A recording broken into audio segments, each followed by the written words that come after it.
Welcome back. All of us were affected in some way by the attacks on September 11th, 2001.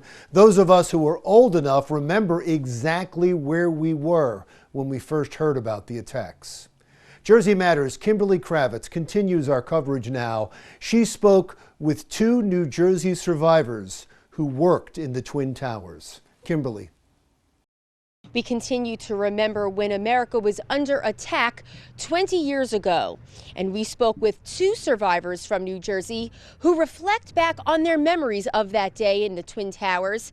And they tell me that it still feels like yesterday. I always ask someone, do you remember where you were on 9/11? And everyone remembers.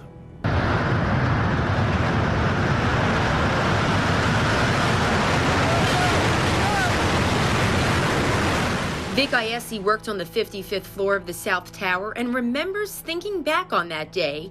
How will I ever make it out of here? So now all you hear is planes going back and forth up there, a lot of smokes, and the smell of hair and flesh.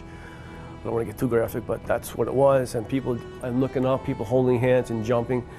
And that was just amazing. I don't know, do you burn to death or do you jump? So I said, this is how I'm going to die. I'm going to die in this, with no one I know. George NAMETH, another survivor who came to work at World Trade, has horrific moments from that day etched into his memory. You're seeing people jumping out of the building, and they were jumping out in pairs.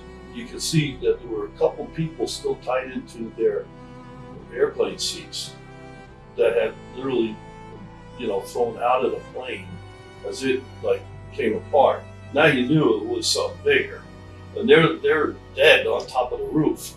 NAMETH was in the World Trade Center bombings back in '93, and just months before 9/11, he had a double pneumonia, and he still wonders how his health is impacted from the soot and smoke. So I'm seeing this dust cloud coming toward us, from the building coming down, and I'm like, if that dust cloud hits me and I breathe some of that in, I'm done. I'm done.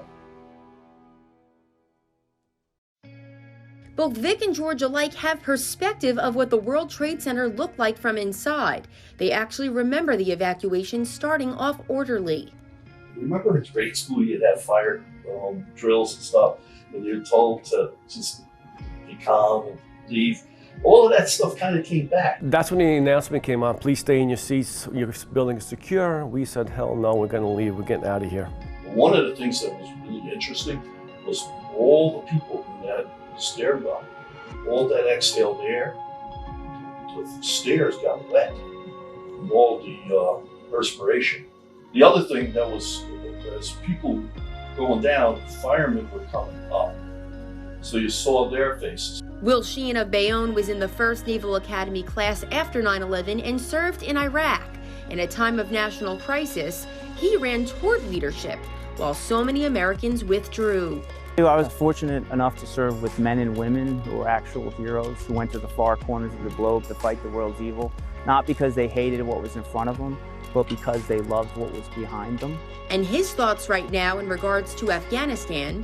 There's nothing like an amputated spirit. There is no prosthetic for that. And so I think a lot of veterans right now who served over in Afghanistan and even in Iraq are questioning, was it worth it?